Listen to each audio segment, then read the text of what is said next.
Bien naturellement, il doit prendre en compte ce déconfinement au regard de ses obligations générales de préservation de la santé et de la sécurité des salariés. C'est un principe général qui est fixé par la loi et c'est une obligation de moyens renforcée qui a été mise à la charge de l'employeur, c'est-à-dire que l'employeur ne pourra se dégager de sa responsabilité que s'il démontre qu'il a mis en place l'ensemble des dispositifs nécessaires afin de garantir aux salariés une reprise du travail de manière sécurisée. En matière de reprise d'activité suite à la crise du Covid, bien naturellement, cette obligation de sécurité et de santé, de préservation de la santé qui pèse sur l'employeur est d'autant plus présente.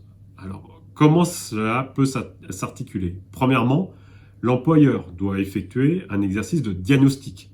Il doit évaluer les risques dans l'entreprise afin de déterminer les moyens à mettre en œuvre en aval pour prévenir l'arrivée de ce risque et pour éviter qu'un risque sanitaire puisse découler de l'activité de l'entreprise. Alors, cette période de diagnostic doit être effectuée par l'employeur.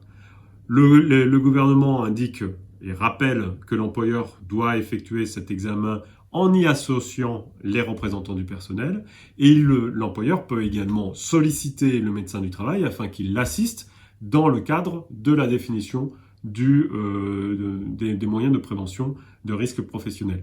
Bien sûr, il se doit, au terme de cette expertise, d'actualiser le document d'évaluation des risques dans l'entreprise, ce document que tout employeur doit tenir actualisé dans son enceinte et qu'il met à la disposition des salariés, des représentants du personnel et du médecin du travail. Alors, en quoi consiste cet exercice de prévention? L'employeur doit se positionner un petit peu comme un satellite qui regarderait le fonctionnement d'un pays ou d'une ville. Il doit regarder de l'extérieur comment fonctionne son entreprise. Où sont les lieux de passage? Où se situent les lieux de rassemblement? Où sont finalement les zones et les temps dans l'entreprise au cours desquels il y a une augmentation du risque de propagation du virus? C'est naturellement les vestiaires. Ce sont également les entrées dans l'entreprise, le fameux portique de la société Amazon qui a été décrié et mis en cause par la Cour d'appel de Versailles. Ce sont également les lieux de badgeage d'entrée ou de sortie du personnel. Et une fois ce diagnostic effectué, une fois l'évaluation des risques réalisée, l'employeur est en mesure de mettre en œuvre les mesures de prévention. Alors, ces mesures de prévention, bien naturellement, il s'agit de la mise à disposition du gel antibactérien, on en parle de manière systématique, mais ce n'est pas seulement ça. C'est aussi réfléchir à la façon dont les salariés vont circuler. Dans un vestiaire, il est possible peut-être d'aménager celui-ci pour que le salarié rentre par une porte et ressorte par une autre. C'est l'instauration de sens unique dans l'entreprise pour que, un peu à l'instar de ce qu'on peut connaître dans les magasins, une grande chaîne de vente de mobilier, faire en sorte que le salarié rentre à un endroit, ressorte dans l'autre et ne se croise le moins possible. C'est également bannir les réunions. C'est éviter les déplacements professionnels. Mais ce sont également des gestes du quotidien ou des outils du quotidien qui peuvent être aménagés. La corbeille qui est évasée, elle peut être remplacée par une corbeille à couvercle qui s'ouvre avec avec une pédale. Ça peut être également la suppression des fontaines à eau qui sont générateurs de passage, de stationnement de salariés et bien naturellement de transmission de bactéries. Ou la machine à café. Ou la machine à café, bien naturellement. Les lieux de pause peuvent être aménagés, ou tout au moins les horaires de pause peuvent être aménagés. Attention, là on se situe sur les règles de déconfinement avec des situations où les salariés reviennent sur le site de travail. Il n'en reste pas moins que la norme et la règle première qui est préconisée par le gouvernement, c'est le télétravail. C'est-à-dire que toutes les mesures qui sont mises en œuvre par l'employeur pour prévenir sur le site des difficultés sanitaires doivent être mises en œuvre après que soit examinée la possibilité de maintenir une situation de télétravail à l'égard de l'ensemble des salariés, ou tout au moins d'une large partie d'entre eux, et ce, quelle que soit la taille de l'entreprise. le télétravail n'est pas lié à la taille de l'entreprise. Elle est liée à la faculté pour les uns ou les autres d'accomplir sa prestation de travail depuis un lieu différent de celui de l'entreprise. Donc l'ensemble de ces mesures doit être réfléchi par le chef d'entreprise, quelle que soit la taille de celle-ci. C'est vrai qu'un service, un directeur de ressources humaines dans une grande entreprise est peut-être un peu plus outillé ou a un peu plus la faculté de réfléchir aux meilleurs dispositifs à mettre en œuvre, d'autant qu'il a les représentants du personnel pour lui rappeler à ses obligations et à lui soumettre des recommandations ou des difficultés sur le terrain. À l'égard des PME, il existe d'une part la possibilité de saisir le médecin du travail, tel que je précisais auparavant, afin d'aider les entreprises à mettre en œuvre les meilleurs dispositifs de préservation de la santé des salariés. Le gouvernement a publié d'ores et déjà 33 fiches métiers qui permettent de lister les bonnes pratiques qui doivent être mises en œuvre au sein de l'entreprise. Actuellement, il y a 33 fiches métiers. Il existe parmi elles une fiche qui est destinée à l'ensemble des métiers, qui est commune à tous les métiers, et qui fixe le guide des bonnes pratiques pour les lieux communs au sein d'une entreprise, et ce, quel que soit l'objet social de celle-ci. Le dispositif d'activité partielle a connu au cours de ces dernières semaines un nombre incalculable de réformes, de modifications, puisque ce dispositif a intégré les salariés au forfait jour, ce qui n'était pas le cas auparavant. Il a intégré des intérimaires, le montant de l'allocation et le traitement social du complément salarial versé par l'employeur a été modifié. Enfin, on est dans un mouvement perpétuel de réforme du régime de l'activité partielle. Il est un fait que au cours des 2 prochains mois, il va y avoir encore une modification profonde du régime de l'allocation de l'activité partielle. Premièrement, 1er mai, les salariés qui bénéficiaient d'un arrêt en raison de l'impossibilité de scolariser leurs enfants vont basculer du régime de l'assurance maladie au régime du dispositif d'activité partielle. Alors, c'est une décision qui est favorable à tous. Il est favorable aux salariés, puisque jusqu'à présent, ils bénéficiaient d'une prise en charge à hauteur de 90%, mais s'il était resté dans le dispositif ancien, son allocation aurait été réduite à hauteur de 66% en principe. En basculant dans le dispositif d'activité partielle, le salarié va pouvoir conserver une allocation chômage à hauteur de 70% de sa rémunération brute, ce qui revient à peu près à 84% du net, sachant que pour une large partie d'entre eux, les employeurs assurent un complément salarial afin de garantir aux salariés du 100% net. Ça, ce dispositif, en tout cas cette bascule, va s'opérer au 1er mai prochain. Il est également acquis qu'à compter du 1er juin 2020, les conditions de prise en charge par l'État du remboursement des allocations chômage qui sont versées à des salariés qui sont dans un dispositif d'activité partielle vont être modifiées. Ils vont être modifiés à la baisse. Le Premier ministre soulignait que jusqu'à présent, le dispositif d'activité partielle constituait un des dispositifs les plus généreux d'Europe, pour mieux souligner qu'il y aura une modification de la prise en charge par l'État.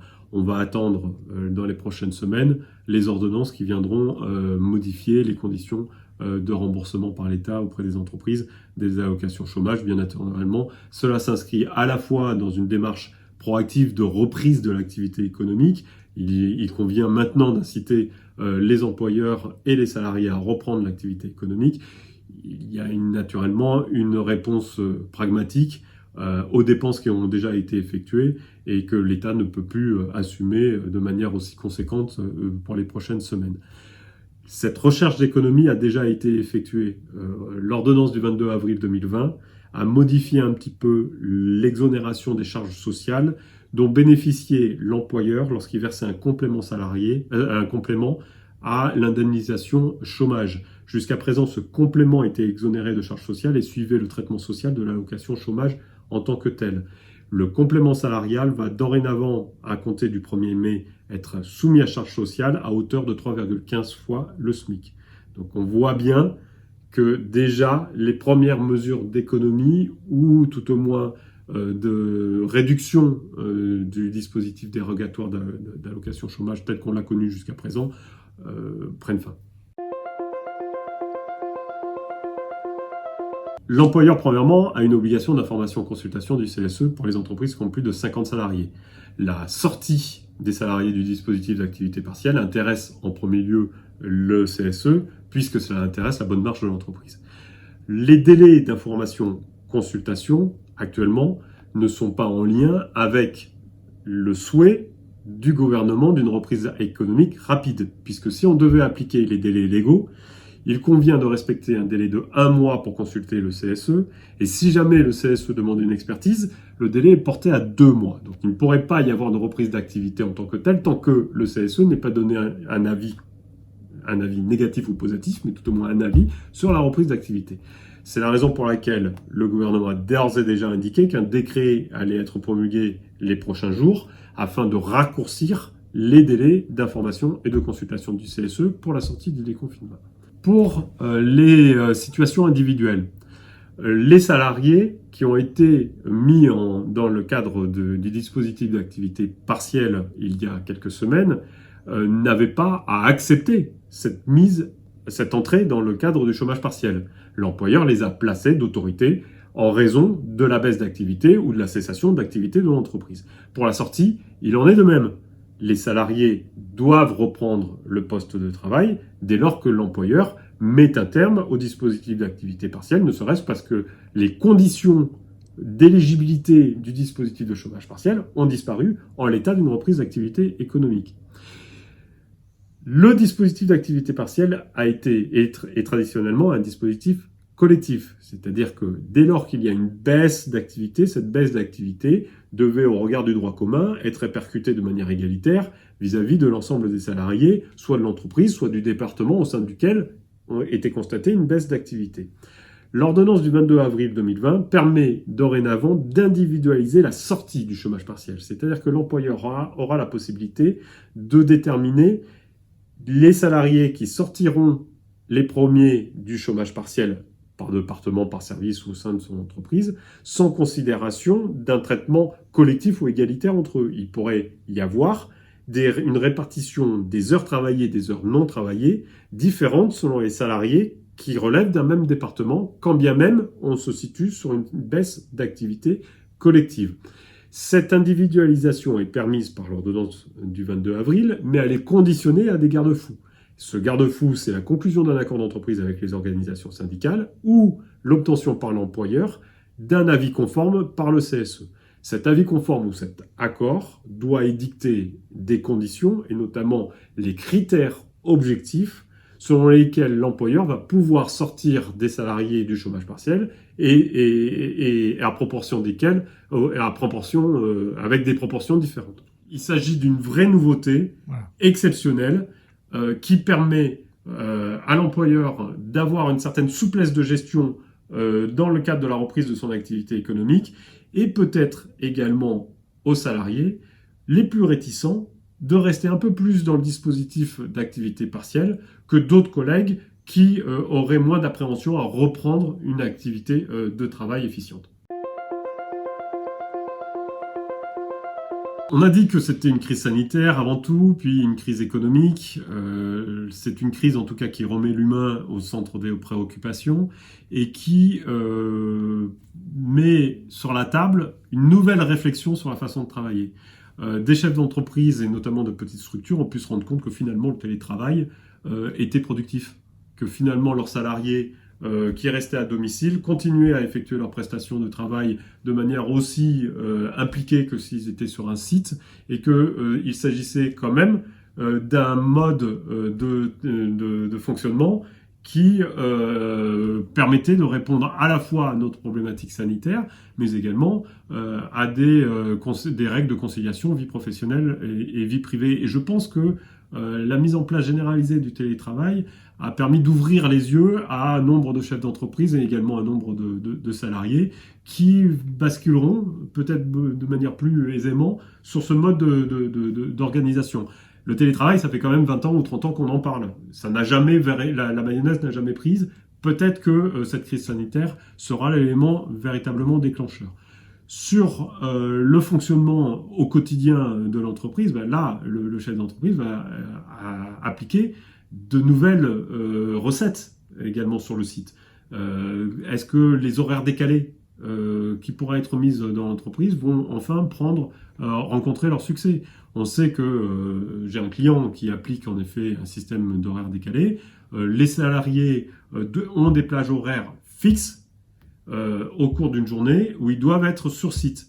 En revanche, ils ont également des plages horaires variables au sein desquelles ils peuvent prendre leur poste et sortir de l'entreprise, en tout cas cesser leur activité professionnelle.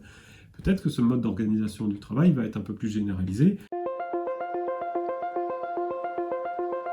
Ça va immanquablement changer le travail de l'avocat, qui est là pour accompagner le chef d'entreprise comme les salariés dans la prise de connaissance de la norme, mais également pour proposer de nouvelles solutions. On va sortir des recettes traditionnelles, on le sait, de toutes les façons, le monde du travail est en pleine évolution, c'est fini. L'activité professionnelle dans laquelle on commence à 9h, on finit à midi et demi, on reprend à 14h, on finit à 18h de manière rigide. On a connu depuis 2000 de nouvelles formes d'organisation du temps de travail, avec une réduction du temps de travail en jours et non plus comptabilisé en heures, avec l'intégration dans le cadre de la vie professionnelle de la vie privée, avec des thématiques d'articulation vie privée, vie professionnelle qui doivent être négociées avec les organisations syndicales. Et je pense que cette crise sanitaire va constituer un élément accélérateur d'une réflexion sur de nouvelles organisations de travail. Et c'est ce en quoi la profession d'avocat a son rôle à jouer, parce qu'on connaît les règles, on sait quelles solutions peuvent être proposées, et avec les ordonnances Macron du 22 septembre 2017, on sait possible d'organiser des modes originaux d'organisation du travail au sein de chaque entreprise par le voie de la négociation. La règle légale n'est plus rigide, c'est à l'employeur de décider de sa règle d'organisation en négociation avec les partenaires sociaux et avec les élus, et il est possible de faire du cousu humain au sein de chaque entreprise. Cette crise sanitaire nous oblige à y réfléchir. Je pense qu'on va pouvoir mettre en place des dispositifs qui ont également des réponses économiques pour tous.